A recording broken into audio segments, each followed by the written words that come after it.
I never imagined that one calm conversation could quietly erase everything I thought I knew about family. There was no shouting that day, no slammed doors, no warning signs flashing in my head, just a simple request, spoken softly, that carried a number so heavy it bent my entire life out of shape. $500,000. That was the moment my home stopped feeling like a home, and the woman who called herself my stepmother showed me exactly who she really was. My name is Henry, and before all of this happened, I believed I was living a normal, steady life. I wasn't rich, and I wasn't struggling either. I had a job that paid the bills, a routine that felt safe, and a quiet sense that I was doing things the right way. I believed that if you worked hard, stayed honest, and respected the people around you, life would at least meet you halfway. I especially believed that family was supposed to be the one place where you didn't have to protect yourself. I grew up without my real mother. She passed away when I was still young, so young that most of my memories of her feel like they belonged to someone else. My father raised me alone after that. He wasn't the emotional type, but he provided, and in his own way he cared. We didn't talk much about feelings, but there was an unspoken understanding between us. He worked, I studied, and we moved forward without asking too many questions. Everything changed when he remarried. When my stepmother entered our lives, she arrived with a smile that never seemed to fade. She spoke gently, dressed neatly, and always said the right things in front of other people. From the outside, she looked like the kind of woman who held a family together. She told me she was happy to have me around. She said she respected how responsible I was. She even said she saw me like her own son. I wanted to believe her. I really did.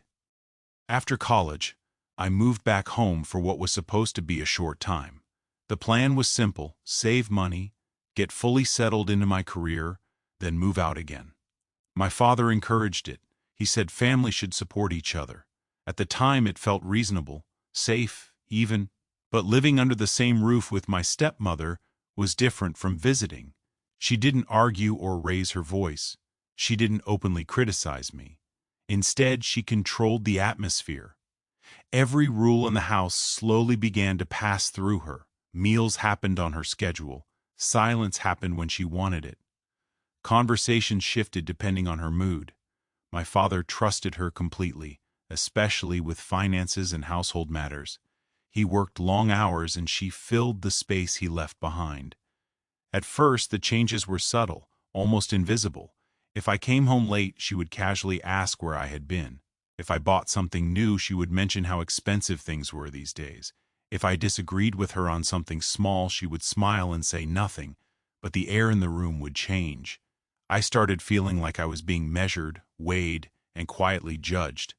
Still, I stayed. I told myself I was overthinking. I told myself she meant well. After all, who expects betrayal from inside their own home? The first time money came up, it sounded harmless. We were sitting at the table one evening, just the two of us. My father wasn't home yet. She talked about stress, about responsibility, about how much she had done for the family. Then she said something that made my chest tighten just a little. She said sometimes family has to step up in big ways, especially when things get difficult. I nodded, unsure of what she meant. Over the next few weeks, she brought up loans, debts, and sacrifices more often. She talked about how unfair banks were, how people didn't appreciate what she carried on her shoulders. I listened, but I never imagined where it was leading. The idea that she would expect anything like that from me never crossed my mind. Then my father started traveling, more for work. When he was gone, the house felt different, quieter but heavier. The rules tightened, my presence felt more noticed. I wasn't told directly that I didn't belong, but I felt it in the way she watched me, in the way she spoke to me like I was temporary. One evening she asked me to sit down and talk. Her voice was calm, controlled, almost kind. She told me she needed to discuss something important, something serious. She spoke slowly, explaining how she had taken out a large loan in the past, how it was connected to the family's future, how it affected everyone under that roof. Then she said the number, $500,000. At first, I thought she was joking. I actually smiled for a second, waiting for her to laugh too. She didn't. She just looked at me, steady and patient, like this was obvious. I asked her what she meant. She explained that as part of the family, it was time for me to help. That my job, my savings, my future, all of it could be used to support what she had started. She spoke as if this was a duty, not a choice. As if refusing wasn't even an option worth considering. I felt my throat tighten. My mind raced. I didn't have that kind of money. Even if I did, the idea of being responsible for her debt felt wrong in a way I couldn't fully explain yet. I told her I needed time to think. That's when she smiled again, that same controlled smile, and said something that still echoes in my head. She said, "Family doesn't hesitate when it matters." She said, "Loyalty shows when things get hard." In that moment, I realized something terrifying. This wasn't a request. It was a test. And no matter what I said next, my life was already standing on the edge of something I couldn't yet see. I remember that night after the conversation like it stretched longer than it should have. I went to my room, closed the door, and just sat there in silence. My phone was in my hand, but I wasn't scrolling. My mind kept replaying her words again and again. $500,000, family duty, no hesitation, loyalty. The more I thought about it, the more unreal it felt, like I had stepped into someone else's life without realizing it. I didn't sleep much that night. Every time I closed my eyes, I imagined different versions of the same future. One where I somehow agreed and spent the rest of my life buried under someone else's choices. One where I refused and everything exploded. What scared me most wasn't the money. It was the feeling that love in that house had conditions I never agreed to. The next morning, she acted normal. Too normal. She made breakfast, asked how I slept, even joked about something small on the news. It was like the conversation from the night before never happened.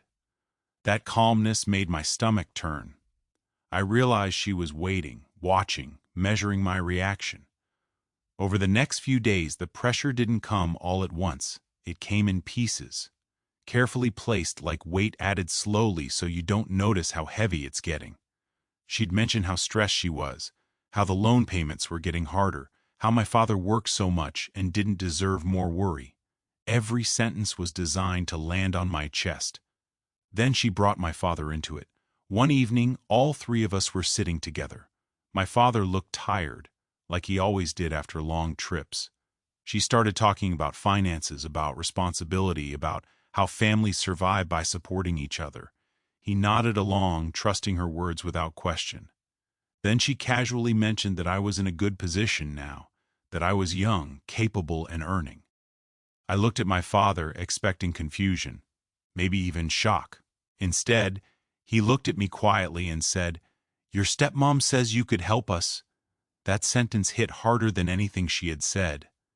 I asked him what he meant. He avoided my eyes. He said families sometimes make sacrifices, that things weren't as simple as they looked. He didn't say the number, but he didn't deny it either. In that moment, I felt something inside me crack, not loudly, just enough to know it would never be the same again.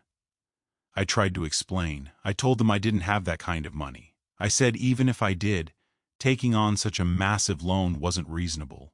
I spoke calmly, carefully choosing my words because I still believed there was a chance this could end peacefully. My stepmom's expression changed. Not angry, just cold. She said I was focusing too much on myself. She said I was being selfish. She reminded me that I lived under their roof, that I benefited from the family name, the family support. She said this was how adults proved they were truly part of something bigger. I looked at my father again. I needed him to step in, to say something, to protect me the way a parent should. He didn't. He stayed quiet. That silence was louder than shouting. It told me everything I needed to know. He wasn't going to stop this. Whether he fully agreed or not didn't matter. He had already chosen not to stand in the way. After that, the house changed fast. The warmth disappeared. Conversations became short and sharp. I could feel the tension in every room. Doors closed a little harder. Looks lasted a little longer.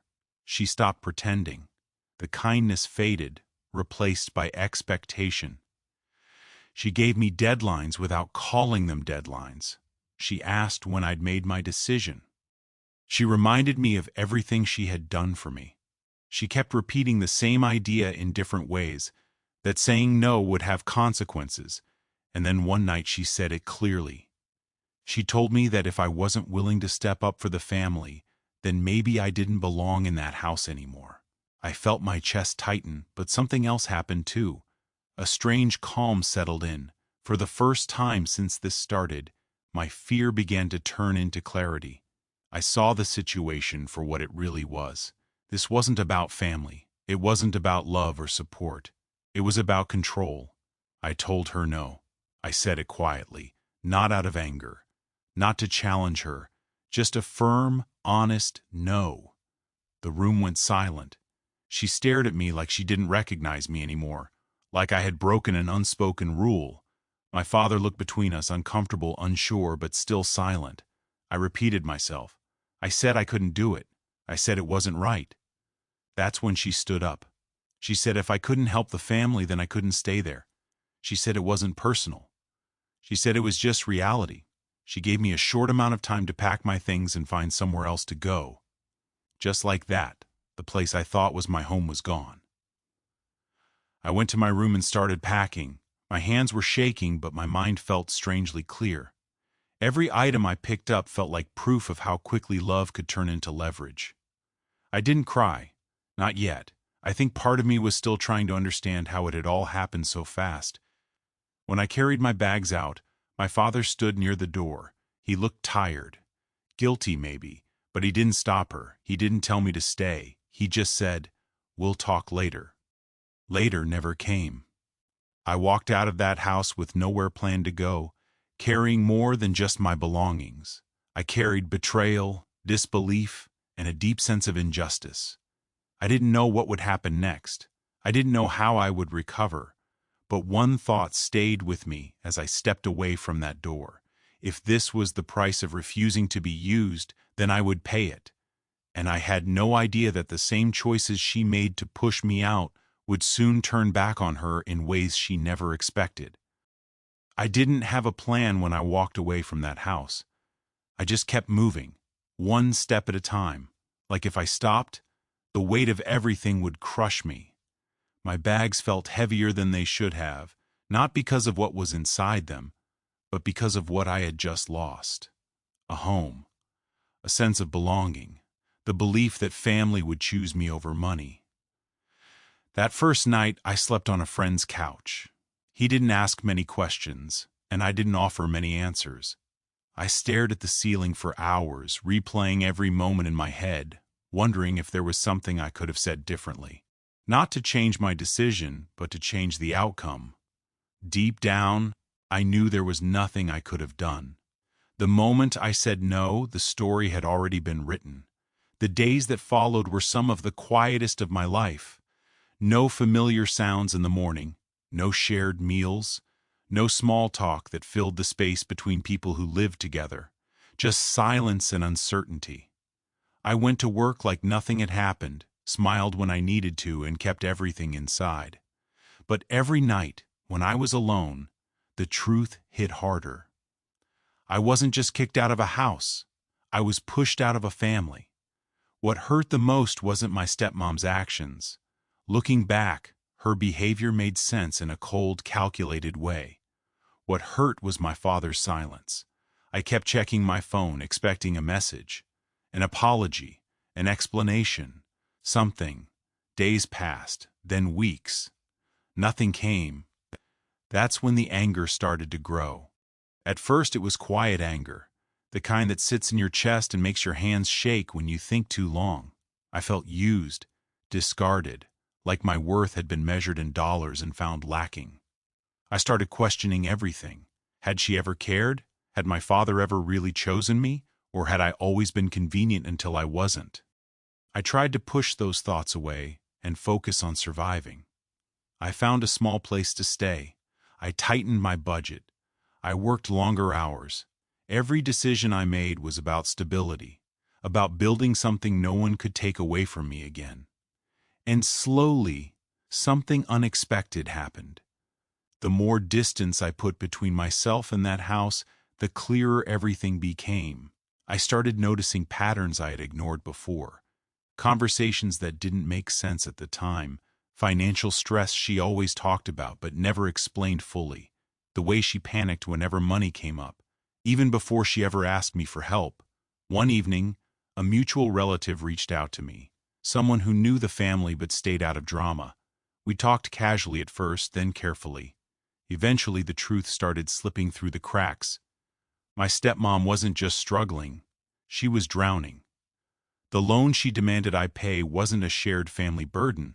It was tied to decisions she made on her own. Risky decisions, investments that went wrong, promises she couldn't keep. She had convinced herself that forcing me to pay would fix everything. That my refusal wasn't just inconvenient, it was dangerous to her. That's when I realized something important. Kicking me out wasn't an emotional reaction. It was panic. The more I learned, the more the pieces fit together. The pressure, the deadlines, the sudden threats. She wasn't angry because I said no. She was scared because her backup plan had walked out the door. Meanwhile, my life slowly and quietly began to improve. Not overnight, not easily, but steadily. I started saving more than I ever had before. I built connections at work. I learned what independence really meant. Every small win felt personal, like proof that I didn't need to sacrifice myself to survive. Then the calls started. At first, they weren't direct. Messages passed through other people. Casual questions disguised as concern. How are you doing? Are you still upset? Maybe it's time to talk. I ignored them. Weeks later, my father finally reached out. His voice sounded tired, older. He said things had been difficult at home. He didn't explain much, but he didn't have to. I could hear the strain in his words. I asked him one simple question. I asked him if he thought what happened to me was fair. He didn't answer. That silence told me everything again. Then one night, I got the message I never expected. My stepmom wanted to talk, not through anyone else. Directly, she said she wanted to clear the air. She said there had been misunderstandings. She said family shouldn't be broken over money. Reading her words felt surreal. This was the same woman who had thrown me out without hesitation. The same woman who told me I didn't belong if I wouldn't pay. Now she wanted peace. I didn't respond right away. I sat with the message, reading it over and over. For the first time, I wasn't afraid. I wasn't desperate. I wasn't trapped under her roof. I had something she didn't expect, control over my own life. I realized then that karma doesn't always arrive with noise. Sometimes it shows up quietly, in the form of consequences that can't be escaped. Her world was shrinking. Mine was finally expanding. I agreed to talk, not because I wanted reconciliation, not because I missed them, but because I needed closure. I needed to look her in the eye, not as a dependent, not as someone asking for approval, but as someone who survived what she tried to do to him. As I prepared for that conversation, one thought stayed with me. She thought kicking me out would break me. She had no idea it was the beginning of everything falling apart for her instead. I agreed to meet her, but I didn't rush into it. I chose the time. I chose the place. A quiet cafe, public, neutral ground. Somewhere she couldn't raise her voice, couldn't corner me, couldn't control the space the way she always had at home. That alone felt like a small victory. For the first time since everything happened, the balance wasn't tilted in her favor. When I walked in and saw her sitting there, something strange happened. I didn't feel fear. I didn't feel anger either. I felt distance, emotional distance so clear it almost surprised me. She looked smaller somehow, not physically but in presence. The confidence she always carried like armor seemed thinner, cracked at the edges. She smiled when she saw me. Not the old confident smile. This one was careful. She asked how I'd been. I answered politely, briefly. She talked about stress, about misunderstandings, about how things had gotten out of hand.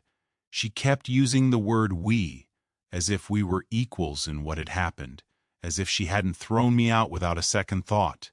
Then she finally said it. She said she never meant for things to go that far. She said she only asked because she thought I would understand. She said families help each other. I listened. I didn't interrupt. I wanted to hear every word. When she finished, I asked her one question.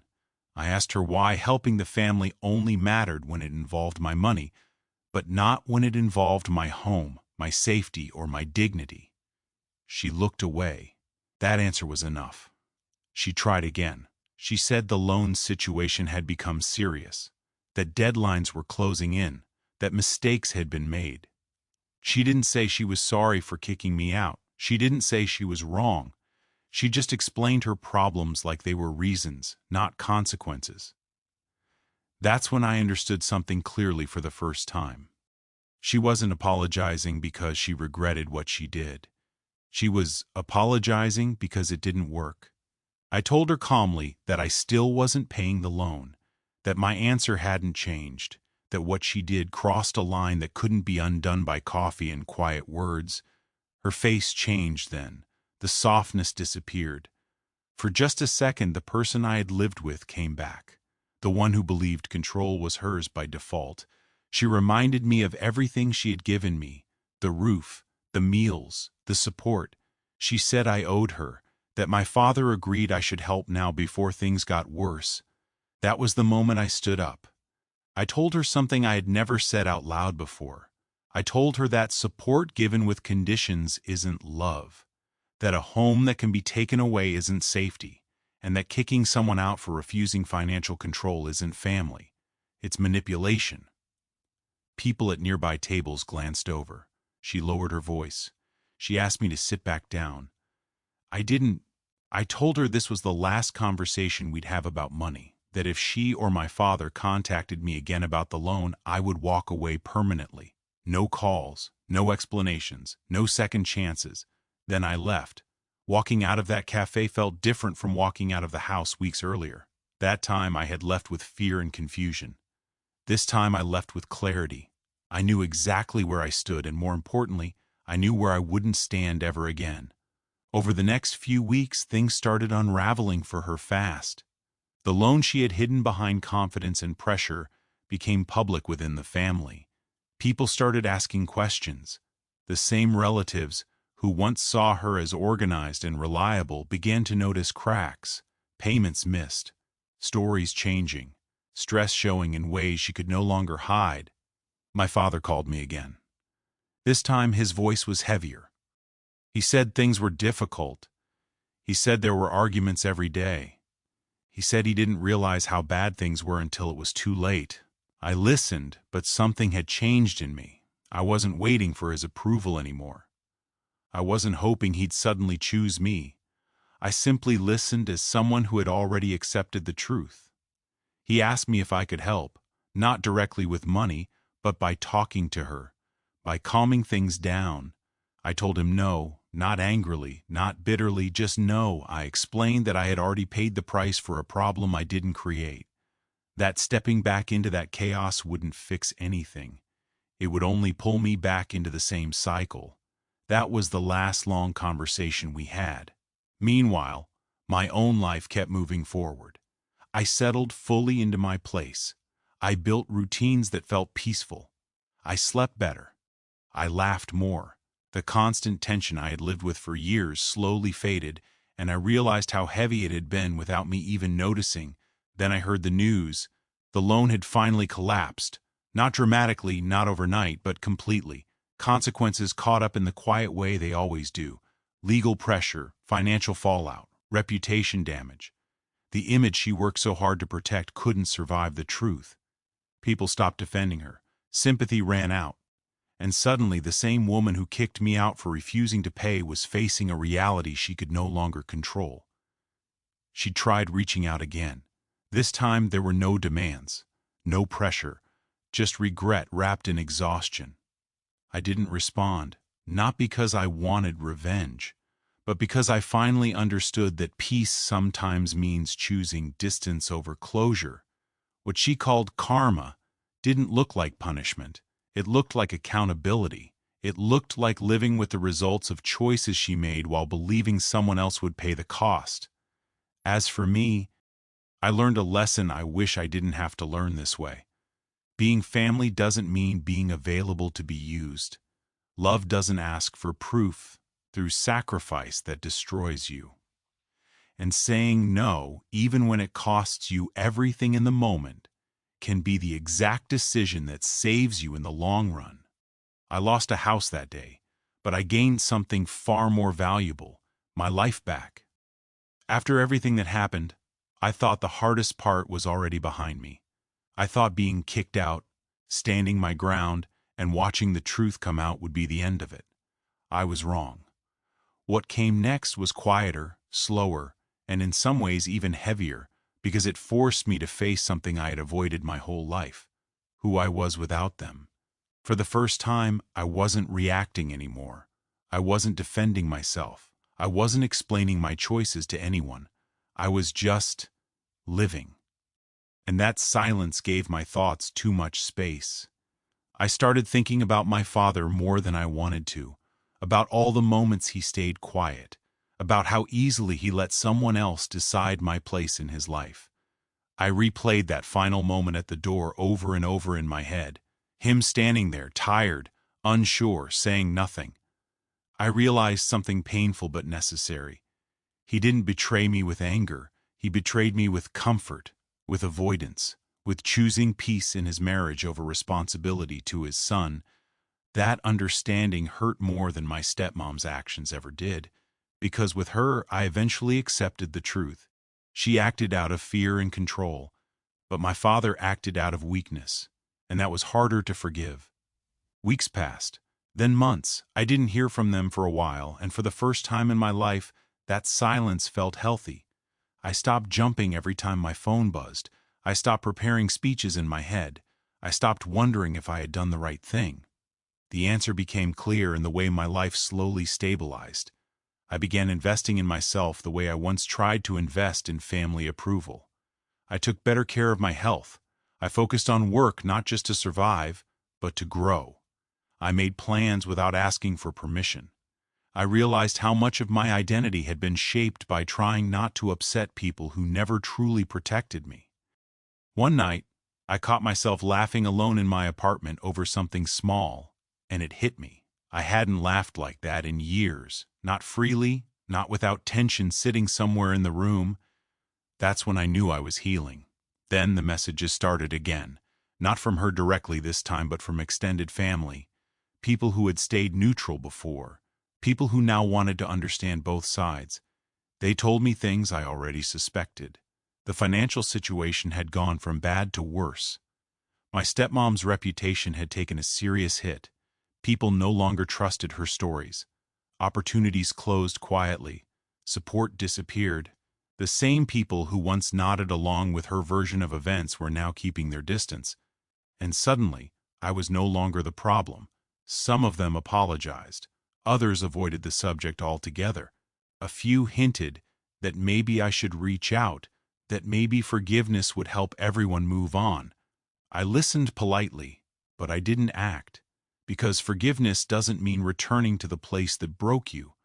I thought a lot about revenge during that time, not the dramatic kind, not about winning or proving something publicly, but about whether walking away without helping her was, in some way, cruel. That question haunted me longer than I expected. Then one evening my father called again. This time his voice was different. There was no request hidden in his words, no subtle pressure, just exhaustion. He told me he was sorry, not clearly, not fully, but enough to show he finally understood what he had allowed to happen. He said he wished he had handled things differently. I believed him, but belief didn't change the past. I told him I hoped he found peace. I told him I wasn't angry anymore, and I told him I wasn't coming back. We ended the call quietly, no arguments, no promises, just acceptance. After that, something shifted inside me. The anger I had been carrying, the one that kept me alert and guarded, slowly loosened its grip. I didn't feel victorious. I didn't feel satisfied watching their struggles. I just felt done. That's when I understood what karma really was. It wasn't about punishment. It wasn't about watching someone suffer. It was about balance, about life correcting itself when someone tries to shift their burden onto others. My stepmom tried to control the outcome by forcing responsibility onto me. When that failed, reality stepped in. And me? I stepped out of the way. I learned that saying no doesn't make you selfish. It makes you honest. I learned that family isn't defined by who shares your address, but by who protects your dignity when things get hard. And I learned that sometimes the bravest thing you can do is walk away without looking back. I lost a home. I lost illusions. I lost people I thought would always stand by me. But I gained independence. I gained clarity. I gained a life that no one could threaten with numbers or guilt. And for the first time since that day at the dining table, when a calm voice asked me to sacrifice myself for someone else's mistakes, I felt something I hadn't felt in a long time. Peace. And that peace was worth more than $500,000 ever could be. At some point, the noise around everything finally died down. Not all at once, but slowly, like a storm moving farther and farther away until you realize the sky is clear again. That was when the real work began. Not dealing with them, not reacting to what they had done, but learning how to live without carrying their weight anymore. For a long time, my life had been shaped by reactions, reacting to expectations, reacting to silence, reacting to pressure that wasn't even spoken out loud. Now there was nothing to react to.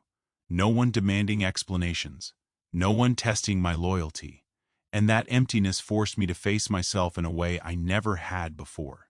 I started asking questions I had avoided my whole life. Why did I feel responsible for fixing other people's problems? Why did guilt come so easily to me, even when I hadn't done anything wrong? Why did saying no feel like a crime instead of a boundary? The answers weren't comfortable. I realized that growing up without my mother had left a quiet fear inside me, a fear of being left again, a fear of not being enough to stay. And without realizing it, I had spent years trying to earn my place, be useful, be agreeable, be needed. When my stepmom demanded that loan, she didn't invent that weakness, she just found it. Understanding that didn't make me feel ashamed. It made me feel aware. For the first time, I could see how close I had come to repeating the same pattern forever. If I had said yes, if I had taken on that debt, I wouldn't have just lost money. I would have lost myself. I would have spent years trying to fix a situation designed to keep me trapped. And no amount of sacrifice would ever have been enough. That thought sent a chill through me. I started rebuilding my life with intention. Not just surviving, not just avoiding pain, but choosing differently. I set boundaries at work. I stopped over-explaining myself. I noticed how often people respected me more when I respected my own limits. It felt strange at first, almost wrong, but over time, it felt natural. Every now and then I'd hear updates without asking for them. Someone would mention that my stepmom had moved, that my father was quieter than he used to be, that things hadn't turned out the way they hoped. Each time I felt a brief sting, not because I wanted them to suffer, but because I wished it hadn't come to that. But wishing doesn't change consequences. I also noticed something else. The further I moved forward, the less power the past had over me. Memories that once made my chest tighten now felt distant. The dining table, the number, the demand, they no longer defined me. They became chapters, not anchors. One evening I sat alone and thought about what would have happened if karma had never shown up. If her situation had somehow resolved without fallout. Would that have made what she did right? Would that have made my choice wrong? The answer was no. Because right and wrong aren't measured by outcomes alone. They're measured by intent. And her intent was never to protect the family. It was to protect herself, even if it meant destroying someone else's stability. Walking away from that wasn't just self-preservation, it was integrity. I realized then that justice doesn't always look dramatic. Sometimes it looks like distance, like growth, like no longer needing an apology to move on. I stopped waiting for closure from them. I created my own. I let go of the version of my father I wished I had. I accepted the version he was, a man who loved me in his own limited way, but not enough to stand up when it mattered most. Accepting that truth didn't harden me, it freed me. I also let go of the version of my stepmom that once fooled me. The polite smile, the talk of family, the image she worked so hard to maintain. I stopped trying to reconcile that image with her actions. I accepted her exactly as she showed herself to be. That acceptance closed a door I didn't need to reopen. As time went on, I began to notice something surprising. My story, once painful and isolating, started helping other people. Friends, coworkers, even strangers who shared pieces of their own struggles with family pressure, financial manipulation, emotional control. They told me my choice gave them courage, that my refusal helped them see their own situation more clearly. I never expected that. What I thought was just survival turned into something meaningful, something bigger than me. And that's when I understood the final lesson. Karma doesn't always arrive to punish someone else. Sometimes it arrives to protect you.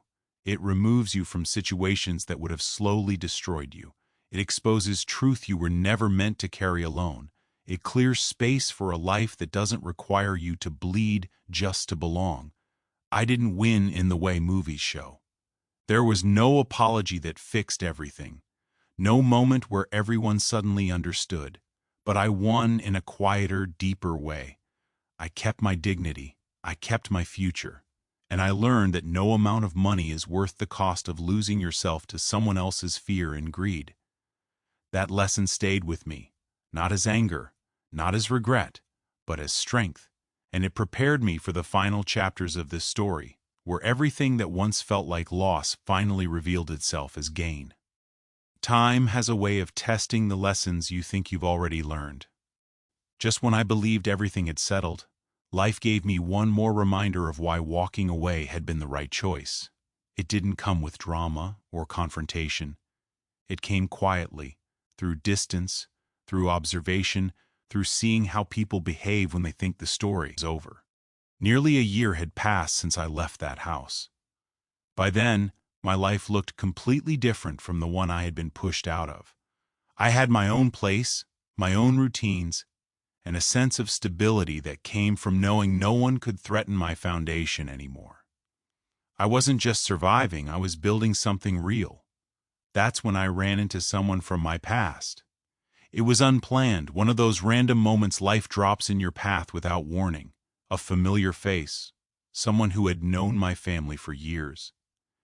We exchanged polite words at first, then the conversation naturally drifted toward updates. I didn't ask about my stepmom or my father, but their names came up anyway, and what I heard confirmed everything. The loan wasn't just a mistake anymore. It had become a defining failure.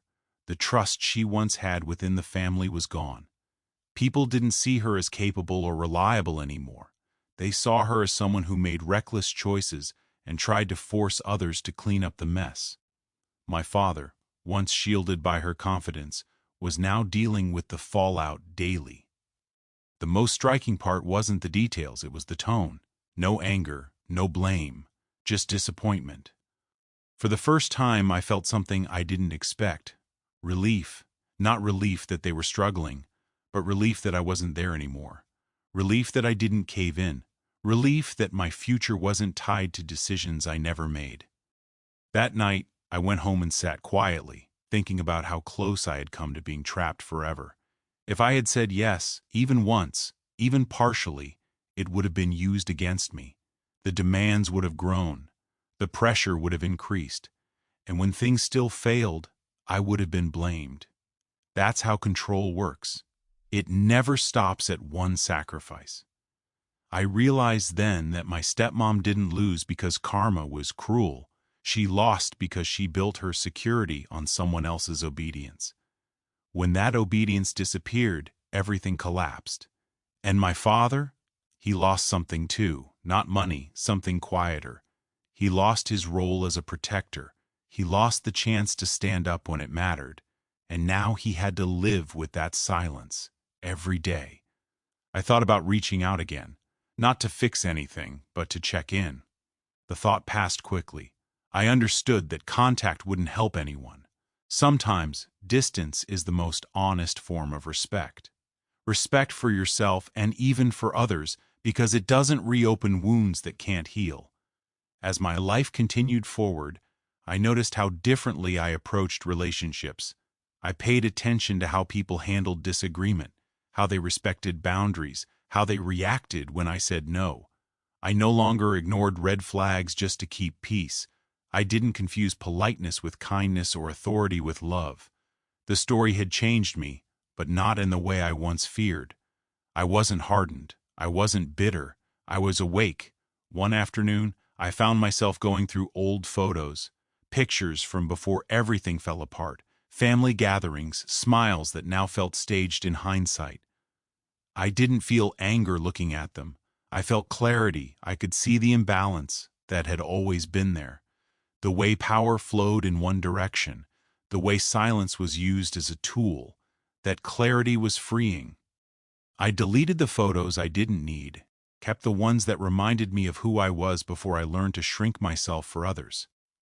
That act felt symbolic, like choosing which parts of the past deserved space in my future. I also noticed something else. People around me trusted me more, not because I tried harder, but because I was honest. I didn't overpromise. I didn't bend under pressure. And when I said I couldn't do something, I said it without apology. Respect followed naturally. That's when I understood the deeper form of karma at work. It wasn't just correcting her actions. It was rewarding my boundaries. Life has a way of aligning with the energy you protect. When you stop allowing yourself to be used, you make room for respect, stability, and peace. When you stop chasing approval, you attract healthier connections. I didn't need to watch her fall to feel validated. Her downfall wasn't my victory. My growth was, and in that growth, I finally understood something that took me years to learn. Family isn't the people who demand your sacrifice. Family is the people who would never ask you to destroy yourself just to prove you belong. That understanding closed a chapter that no apology ever could. There was a moment, much later, when I realized the story had stopped hurting. Not because it no longer mattered, but because it no longer controlled me. The memories were still there, but they didn't rise up suddenly anymore. They didn't tighten my chest or pull me backward. They just existed, like old scars that remind you of what you survived, not what you lost. That's when something unexpected happened. I stopped needing justice. For a long time, I thought healing meant things balancing out perfectly, that everyone would eventually admit the truth, that someone would say clearly and without excuses, "You didn't deserve what happened to you." I waited for that moment longer than I want to admit. Not desperately, but quietly in the back of my mind. Then one day, I understood something important. Waiting for that moment was still giving them power. So I let it go. I stopped following updates. I stopped listening when people brought up her name. I stopped asking how my father was doing. Not because I didn't care, but because I finally cared more about where I was going than where I had been. My life filled that space quickly. I took on new responsibilities at work, not out of fear or obligation, but because I wanted to grow. I learned new skills. I challenged myself. Every time I made a decision, I checked in with myself instead of asking how someone else would feel about it. That simple shift changed everything. I also noticed how different my relationships felt.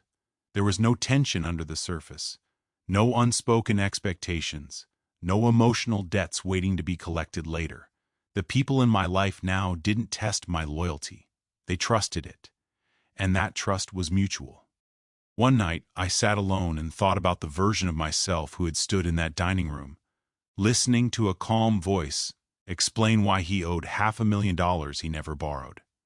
I remembered how small I felt in that moment, how trapped, how unsure of my own right to say no. I felt compassion for him, not embarrassment, not anger, compassion, because he did something brave without even realizing it. He chose himself before he fully understood the cost, and that choice changed the direction of his life. I wondered what would have happened if I had said yes, just to keep the peace. If I had stayed quiet and obedient and agreed to carry a burden that wasn't mine. I pictured that future clearly. Endless pressure, endless blame, endless expectations, and eventually resentment so deep it would have poisoned everything. That future never happened because I walked away. And walking away wasn't weakness, it was clarity. Every so often, I'd run into people who knew the situation vaguely. They'd say things like, "That must have been hard," or "I heard things got complicated." I didn't correct them. I didn't explain. I didn't relive the story. I just nodded and moved on. I didn't need them to understand. I understood. The truth had settled inside me, solid and quiet. I also stopped labeling what happened as betrayal. Not because it wasn't, but because the word kept me tied to it emotionally. Instead, I started seeing it as exposure. Exposure of values, exposure of priorities, exposure of the kind of people I was dealing with. And exposure, while painful, is useful. It shows you exactly where not to build your future. One evening I received a message from a distant relative I hadn't spoken to in years. They said they admired how I handled everything, that they wished they had my courage in their own family situation. I read that message twice. Not because it surprised me, but because it reminded me how far I had come. I never set out to be strong. I just refused to be broken. That distinction matters. Strength isn't loud. It doesn't announce itself. It shows up quietly in the decisions you make when no one is watching, when no one is cheering, when the easy path would be to give in and the right path demands sacrifice. I thought about my stepmom then, not with anger, but with distance. I saw her clearly now. A person driven by fear, by image, by the need to control outcomes instead of facing reality. Someone who believed pressure could replace responsibility. Someone who mistook authority for respect. That way of living always collapses eventually. Not because the world is cruel, but because the world doesn't bend forever to people who refuse to carry their own weight. I didn't cause her downfall. I didn't speed it up. I didn't celebrate it. I simply stepped aside and refused to hold the structure together for her. And when I did that, gravity took over. That's what karma really looks like. Not lightning strikes or dramatic confrontations. Just truth standing still while lies exhaust themselves. I also thought about my father, and this time the thought didn't hurt. I accepted that he made choices based on fear of conflict, fear of loss, fear of disruption. I accepted that he wasn't strong enough to protect me then. That acceptance didn't excuse him. It simply released me from needing him to be different.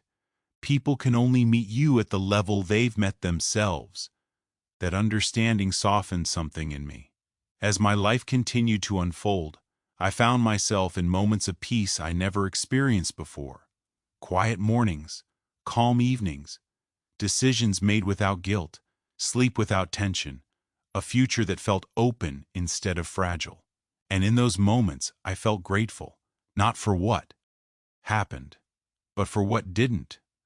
I didn't lose years paying for someone else's mistakes. I didn't lose my identity to obligation. I didn't lose my sense of right and wrong to emotional pressure disguised as family loyalty. I lost a house. I lost illusions.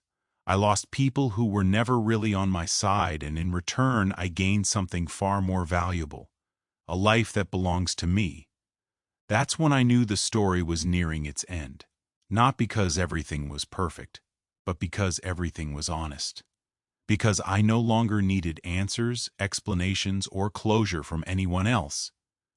I had already closed the door, and on the other side of that door wasn't bitterness or regret. It was freedom.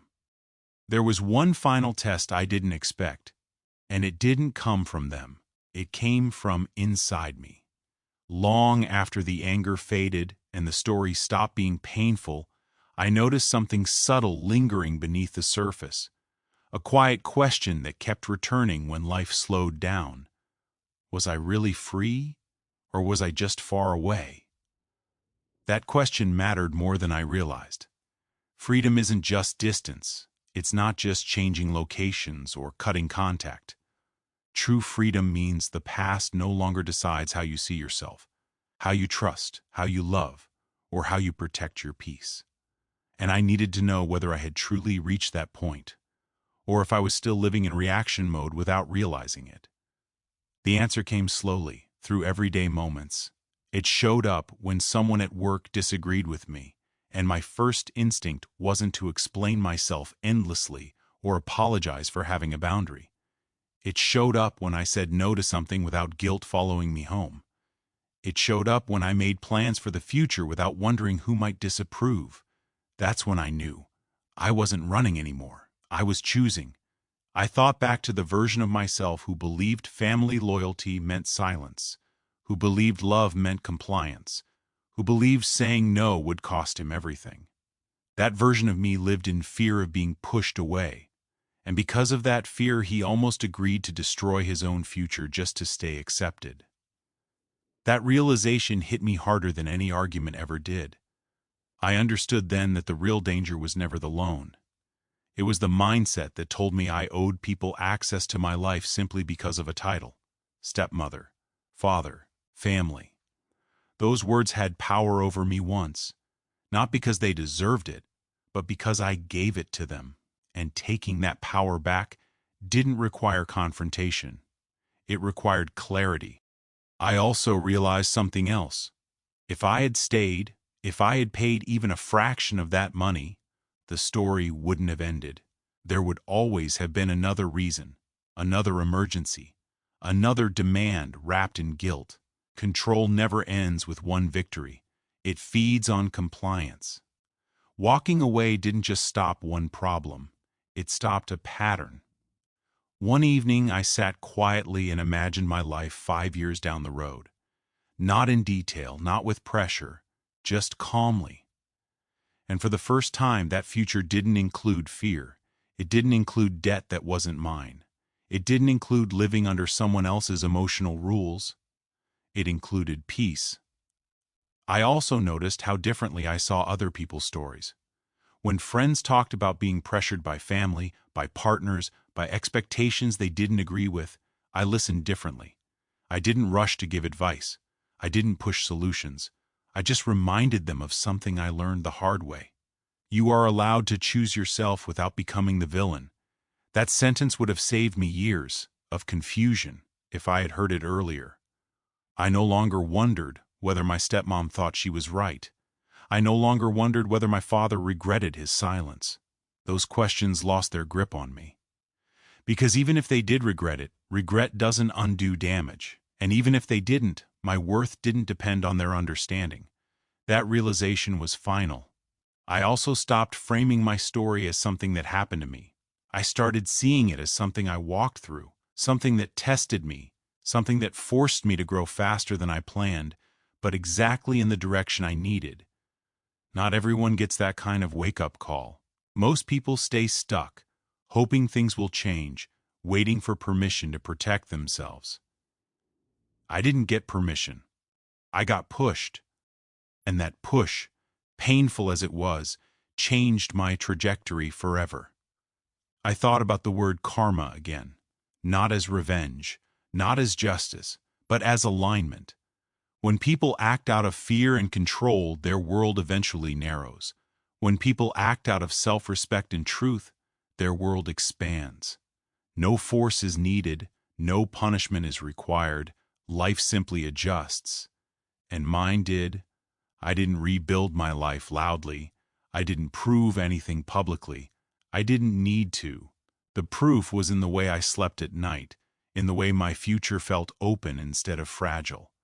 In the way my decisions belonged to me again. That's when I knew I had crossed the final line. I wasn't defined by what I refused anymore. I was defined by what I chose, and the choice I made that day when a calm voice asked me to carry a burden that wasn't mine, became the foundation for everything that followed. Saying no didn't end my story. It finally allowed it to begin. There's a strange quiet that comes when a story finally reaches its end. Not the kind of quiet that feels empty, but the kind that feels settled. That's where I am now, looking back, not with anger, not with regret, but with understanding. Understanding of what happened, why it happened, and what it taught me. For a long time, I thought this story was about money, about a loan, about being kicked out. But it was never really about $500,000. It was about power, about control, about how easily love can be turned into a transaction when fear takes the lead. My stepmom believed she could force loyalty through pressure. She believed that family meant obligation without limits. And my father believed that staying quiet was safer than choosing a side. Together, those beliefs created a moment where I was asked to give up my future to protect someone else's mistakes. I said no, and that no changed everything.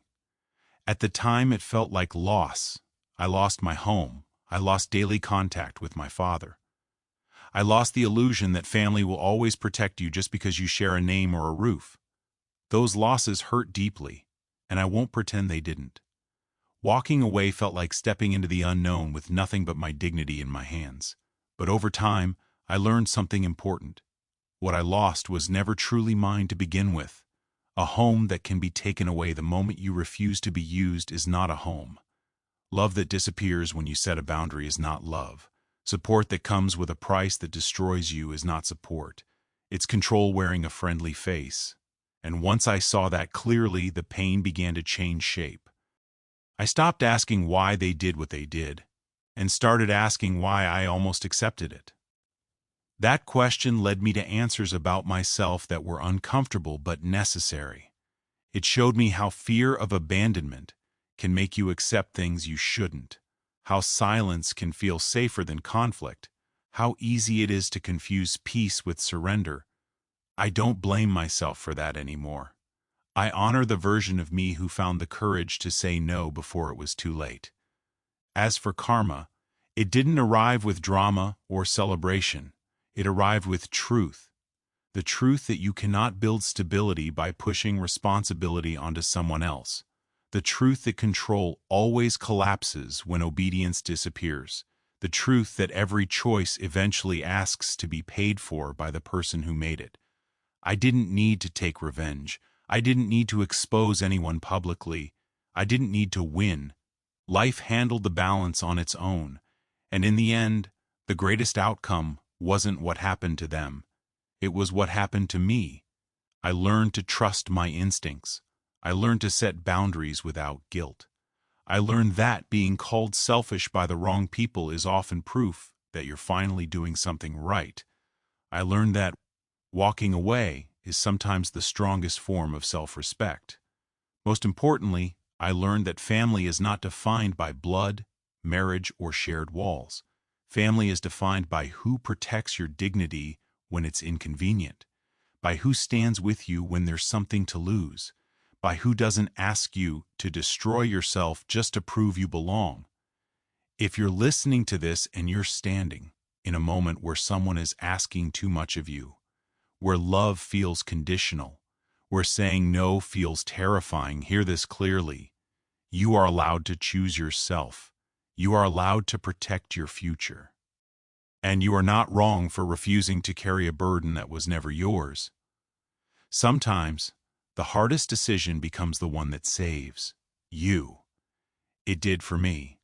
And that's the real ending of this story.